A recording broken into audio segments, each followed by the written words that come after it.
Ambasador, si e shikon këtë moment në cilin ndodhet Kosova aktualisht? Dhe çfarë mund të lexojmë nga ky ngërç i cili le të themi po bëhet ciklik në Kosovë?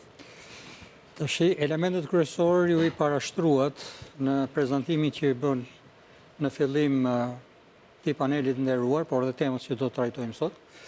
Dhe problematika më e madhe është ngërçi institucional.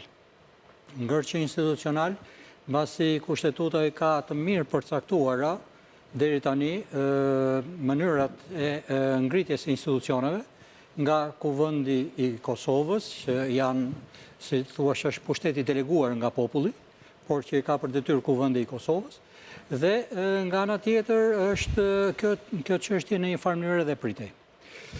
Pritej sepse përplasjet, problematikat politike midis forcave politike në Kosovë kanë qenë shumë të hedhshme.